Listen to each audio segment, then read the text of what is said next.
3, 2, 1. Las palabras hacen magia, crean conjuros, cambian realidades. Si acabas de levantar una ceja, lo entiendo perfectamente. A mí también me la levantaría. Me considero una persona con los pies en la tierra. Desconfío de lo esotérico y, por lo general, necesito apoyarme en referencias basadas en ciencia o en la experiencia contrastada de otras personas antes de darle crédito a algo. Es parte de cómo funciono. Por eso lo que voy a tratar hoy podría costarme un poquito más de lo habitual. Porque decir que las palabras son la base de la magia, que crean conjuros, que cambian a las personas, suena a película de fantasía. Suena abstracto. Suena exactamente al tipo de afirmación que yo mismo miraría con escepticismo si lo escuchara de otra persona. Y sin embargo, lo voy a defender con ciencia, con filosofía, con todo el rigor del que sea capaz en este episodio. Porque lo que voy a contarte es que las palabras no solo describen la realidad, sino que la construyen, y que la mayor parte de nosotros las usamos con una vaguedad que si nos detuviéramos a examinarla, nos resultaría perturbadora. Así que quédate, aunque esto te suene a episodio raro, porque cuando terminemos, creo que vas a mirar de otra forma algo que llevas toda la vida haciendo sin pensar en ello. Todos entendemos que las palabras son vehículos, que sirven para comunicar, que representan cosas, ideas, estados, experiencias. Eso lo damos por supuesto, desde que aprendemos a hablar. Pero hay una diferencia enorme entre entender que las palabras representan la realidad y entender que las palabras filtran la realidad, que no son un espejo de lo que existe, sino el instrumento con el que lo recortamos, lo nombramos y lo volvemos pensable. Lo que no tiene nombre, en la práctica no existe para quien no puede nombrarlo. Piensa en esto un momento. Hay estados emocionales que la mayoría de la gente experimenta, pero que no puede articular con precisión. Hay matices en cómo uno se siente que quedan todos metidos en el mismo cajón. Estoy mal, estoy bien, estoy cansado, estoy raro. Eso no es una descripción. La mayoría de las veces es ruido, es el cerebro despachando la pregunta en lugar de procesarla. ¿Cuántas veces escuchas a alguien que dice, ¿qué tal estás? Dice, bien. ¿Y realmente está bien? ¿O cuántas veces dice, estoy cansado, pero ¿qué tipo de cansado? Estoy raro, pero ¿por qué decimos esto? Porque expresarlo cansa. Los griegos tenían palabras distintas para estados que nosotros metemos en el mismo saco. Tenían la eucima para la serenidad estable, la tranquilidad que no depende de circunstancias externas. Tenían ataraxia para la ausencia de perturbación interior. Tenían la aponia para la ausencia de ponos, el dolor físico. Tenían acedia para ese estado de indiferencia pesada, que no es tristeza, pero que tampoco te permite sentir paz. Y esto no es la clásica pedantería filosófica. Esto es precisión clínica. Cuando un sabio clásico, un estoico, podía decir, siento ataraxia o estoy experimentando acedia, tenía acceso a nivel cognitivo y sensitivo a algo que nosotros no tenemos cuando decimos por vaguedad, por comodidad, por rutina o por hábito, estoy bien, estoy regular. El sabio sabía exactamente con qué estaba lidiando y eso es el primer paso para poder trabajar con ello. Porque lo que no puedes nombrar con precisión, no puedes comunicarlo, no puedes cambiarlo, no puedes enseñarlo, no puedes compartirlo. Estás operando en la ignorancia. Ludwig Wittgenstein lo formuló en el Tractatus Logicus Philosophicus con una precisión maravillosa, en una frase que muy probablemente hayas escuchado un montón de veces en este programa. Los límites de mi lenguaje son los límites de mi mundo. Fíjate cómo Wittgenstein decía, no los límites de mi inteligencia, no los de mi esfuerzo, los de mi lenguaje. Wittgenstein era un filósofo analítico, no era un poeta. Y este filósofo era uno de los más rigurosos del siglo XX. Alguien que dedicó su vida a examinar qué pueden y qué no pueden hacer las palabras. Empezó como ingeniero aeronáutico, se interesó por las matemáticas y por el lenguaje. Y fue el propio Gottlob Frege, el lógico alemán más influyente de su época, quien le recomendó que fuera a Cambridge a estudiar con Bertrand Russell. Russell, filósofo marxista, que no era precisamente fácil de impresionar, lo describió como el más perfecto ejemplo de genio que había conocido.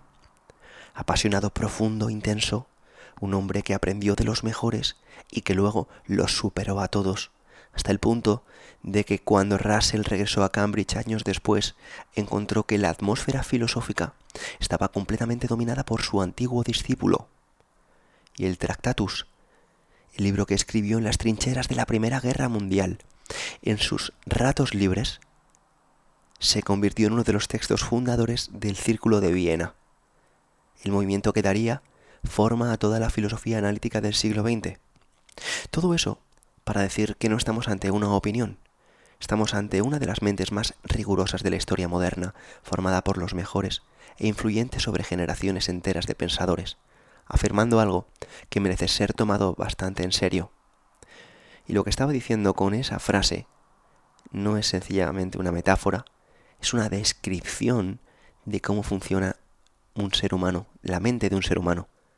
Si no tienes la palabra para algo, si algo no tiene borde para ti, no lo puedes definir, no puedes verlo con la suficiente claridad para trabajar en ello. Lo que no puede ser dicho en la práctica, no puede ser pensado con precisión. Y si no puede ser pensado con precisión, difícilmente puede ser transformado. Al final del Tractatus, Wittgenstein escribió una de las frases más citadas y menos comprendidas de la filosofía moderna. De lo que no se puede hablar, hay que callar. Durante mucho tiempo, eso se interpretó como una invitación al silencio.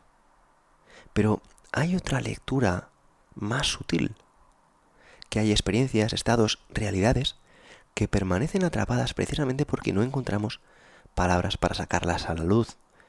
Y mientras permanecen atrapadas, no podemos examinarlas, no podemos cuestionarlas y de esta forma tampoco podemos cambiarlas. El vocabulario, desde esta perspectiva, es mucho más que un adorno cultural.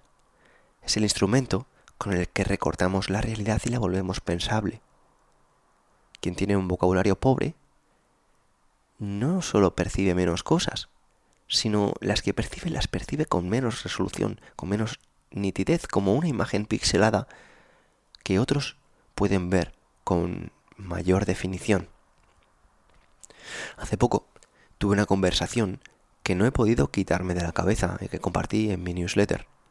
Una amiga me contaba que había salido con su pareja y unos amigos y que en un momento, al pasar una chica cerca, su chico dijo en voz alta a su amigo: «Qué buena está esa tía», delante de ella.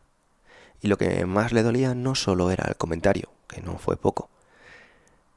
Cuando ella le miró con cara de: «Tronco, esto no se dice así», él se justificó diciendo: «Soy un hombre, es lo que hay».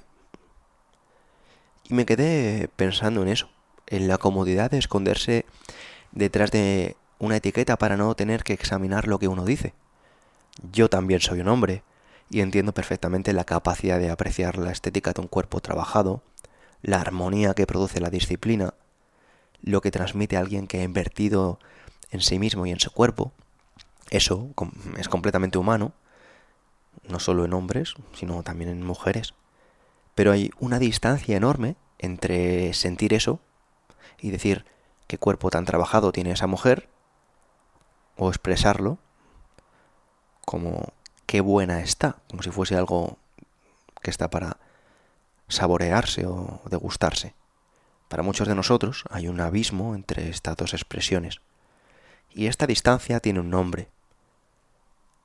En filosofía, los que participamos en el programa Encratella, lo definimos como logofasía. Es un término que expresa la importancia de la precisión del lenguaje. Pero detrás de esta distancia hay algo mucho más biológico, y es la economía cognitiva. Diógenes de Sinope, el filósofo cínico que vivía en un tonel y que cuando Alejandro Magno le preguntó qué podía hacer por él, respondió simplemente: apártate que me tapas el sol, tenía una forma de examinar a las personas que resultaba incómoda para todos aquellos que eran observados y examinados por él.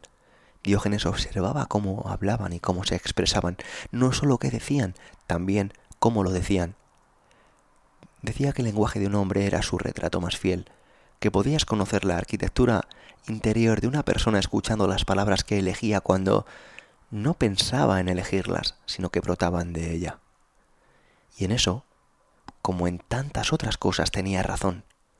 Cuando alguien ve un cuerpo trabajado y lo primero que encuentra es qué buena está, no está describiendo a la otra persona. Se está describiendo a sí mismo, está mostrando el nivel de precisión que su lenguaje alcanza cuando no hace ningún esfuerzo por pensar. Y esto no es un simple juicio moral, es un análisis de su biología. Lo que me resulta curioso es que la mayoría de las personas que hablan así no son malas personas, obviamente. Son personas que no han examinado su lenguaje y muchas veces, de esta forma, tampoco se han examinado a sí mismas. Y no se han examinado en gran parte porque examinarlo cuesta. Cuesta, es una inversión cognitiva. Decir que buena está es automático, sale solo, no requiere ningún tipo de inversión cognitiva. En cambio, decir qué cuerpo tan trabajado tiene esa persona, o cuánta disciplina se nota en esta persona, o incluso qué tipazo tiene esta chica, requiere al menos un instante de procesamiento. Requiere buscar la palabra que describe lo que realmente estás viendo, no simplemente reaccionas al estímulo como si fueras un mono. Ese segundo de diferencia es la distancia entre el pensamiento deliberado y el automático. Los sabios clásicos se referían a ello como la abruptosía, pero que también tocaremos en el programa en Cratella, o ya lo conoces si has participado en él.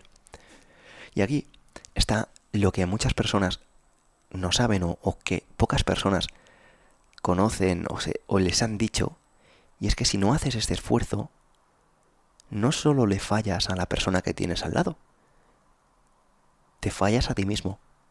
Porque cada vez que usas una expresión burda, donde cabría una expresión más precisa, lo que estás haciendo es reforzar el circuito automático. O sea, no trabajar el deliberado. Y le dices al cerebro que eso está bien, que es suficiente, que no hace falta más. Y el cerebro, que es enormemente eficiente y siempre busca gastar menos energía, dice, perfecto, pues te tomo la palabra. Y así, poco a poco, sin que nadie lo decida conscientemente, el vocabulario se va empobreciendo. Con el vocabulario, la capacidad de pensar con matices, y con los matices, la percepción de la realidad, y con la percepción, la toma de decisiones. Todo está conectado. Y hay algo más que quiero nombrar. Quien se expresa así, en muchos casos, no solo cosifica a las personas de las que habla, se cosifica a sí mismo.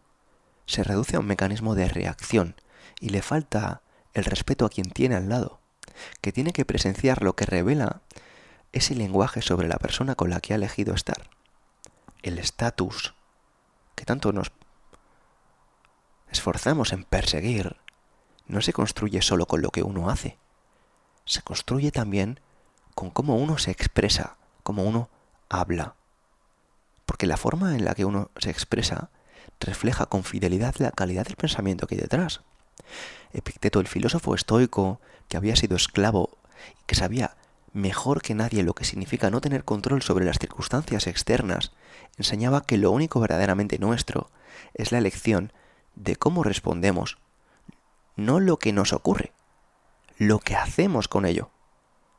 Esa elección empieza antes de actuar, empieza en las palabras que usamos para interpretar lo que vemos, primero para nombrarlo y después para compartirlo.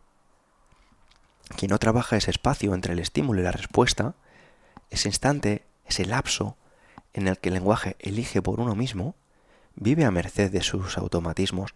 Y los automatismos, como ya hemos hablado, no tienden hacia lo mejor de nosotros, tienden siempre hacia lo más cómodo. Ahora bien, ¿por qué hablamos con vaguedad? Metámonos en la economía cognitiva del lenguaje, algo que ya hemos comentado en el episodio anterior. Quiero comentar de nuevo la economía cognitiva.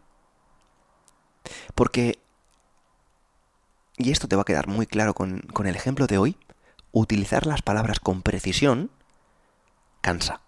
A nivel cognitivo cansa, porque pensar, a diferencia de caer en la red cerebral por defecto, cansa.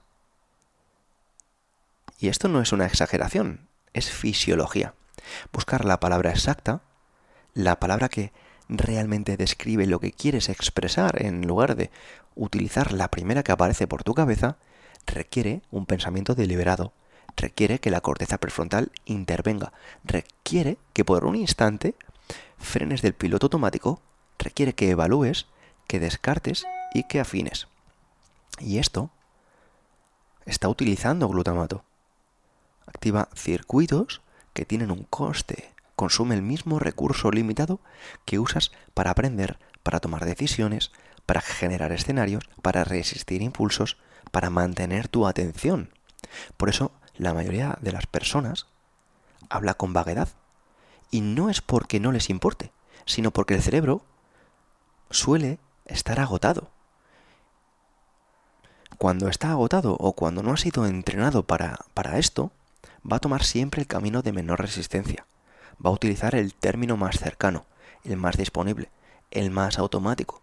Y aquí quiero comentar algo muy importante. No es solo que las palabras vagas describan peor la realidad, es que generan una realidad peor y mucho menos precisa. Cuando alguien dice estoy mal y siento que he perdido el hilo de lo que me importa, no son descripciones distintas de lo mismo, son realidades distintas. El cerebro que procesa estoy mal no tiene nada con lo que trabajar. El cerebro que procesa siento que he perdido el hilo de lo que me importa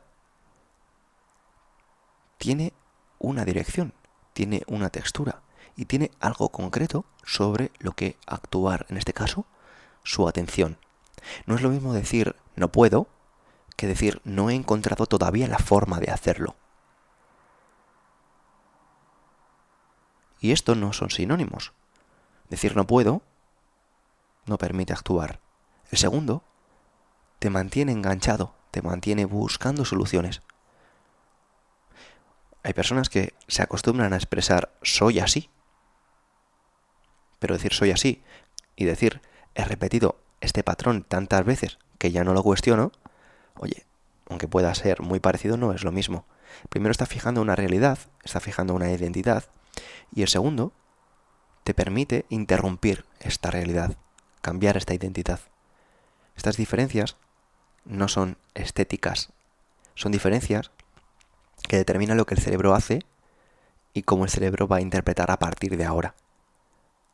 Marco Aurelio, que escribía en sus meditaciones sin intención de publicarlas, como un ejercicio de examen interior, practicaba lo que llamaríamos hoy en psicología el reencuadre cognitivo, lo que compartí también en el libro del arte de la decisión como el framing, porque él entendía con mucho rigor la obligación de nombrar las cosas con exactitud antes de reaccionar ante ellas. Escribía que antes de dejarse llevar por una emoción había que examinar qué nombre merecía realmente. No decir estoy furioso, sino ¿qué es exactamente lo que está ocurriendo? ¿Qué siento? ¿Ira? ¿Frustración? ¿Arrepentimiento? ¿Es miedo disfrazado de ira? Y esto es un ejercicio para no dejarse gobernar por los automatismos y las imprecisiones que gobiernan a los animales, a los bobos, o incluso muchas veces a los niños, que no han sido bien enseñados. Sucede que a veces somos adultos que todavía no han sido enseñados, pero eso podemos cambiarlo. Recuerda la frase de Wittgenstein que hemos compartido desde hace tanto tiempo. Los límites de mi lenguaje son los límites de mi mundo. Cuando la escuché por primera vez, me pareció muy interesante, pero con el tiempo he entendido que es mucho más poderosa. Cuando encuentras la palabra exacta para algo que llevabas tiempo sintiendo sin poder nombrarlo, encuentras alivio, como si algo que estaba difuso de repente tuviera forma, pudiese definirse. Los terapeutas saben esto bien. Una parte significativa de lo que ocurre en la consulta no es sencillamente interpretación que el terapeuta hace del paciente. Es un proceso por el que el paciente encuentra las palabras que para entonces solo han sido un experimento y no se pueden transformar. Y esto no es magia. Es el cerebro funcionando de una forma que antes no se permitía funcionar. Organiza la experiencia con una estructura que antes no tenía. Crea categorías donde antes solo había caos. Por eso, este efecto en la vida de una persona es tan significativo. Porque empieza a utilizar la magia para sí misma, en lugar de ser hechizada por los conjuros de otros, por la pereza de su propio cerebro. Y antes de terminar este episodio, me gustaría compartir que el vocabulario no debe verse como un adorno, ni una señal de educación o de cultura o de clase social, y mucho menos una herramienta para impresionar, sino como una infraestructura. Es la diferencia entre tener 20 formas de describir lo que sientes o tener sencillamente 2. Entre poder nombrar con precisión lo que sientes, lo que necesitas, lo que quieres, o no poder hacerlo. Entre poder examinar tu propio estado interior con rigor y no quedar a merced de él porque no encuentras las palabras para verlo con claridad. Ampliar esta infraestructura, como todo lo que vale la pena, cuesta. Decía Ramón y Cajal que un hombre, si se lo propone, puede ser escultor de su propio cerebro. Bien, ¿cómo? Pues no solo con el cuerpo, que hemos visto que la ciencia nos ha demostrado que es el mejor medio, sino también con sus palabras. Cambiemos cambiando cómo nos expresamos, no solo con el cuerpo, sino con nuestras palabras. Las palabras, cuando entrenamos y cuando hemos creado esas nuevas rutas en nuestro cerebro, ya no cuestan como cuando comenzamos a hacerlo. Las palabras precisas dejan de costar, comienzan a estar disponibles. Muchas personas me dicen, oye Pedro, ahora comunicas de una forma diferente a como cuando comenzaste. Te expresas mucho mejor, mucho más claro, mucho más definido, mucho más nítido. Bien, ¿por qué?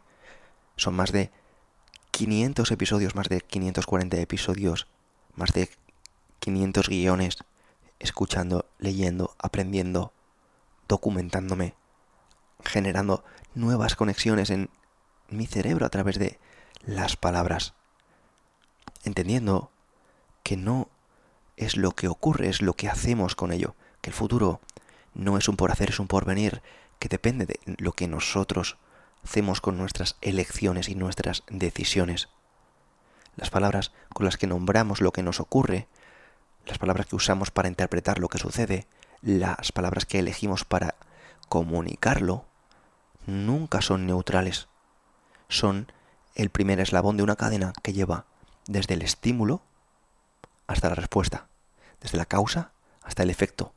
Y quien no trabaja este eslabón, quien lo deja en manos de lo automático, quien usa qué buena está, cuando podría detenerse un instante y encontrar algo más preciso, que también exprese lo que siente, va a vivir a merced de un vocabulario heredado y de un cerebro desidioso.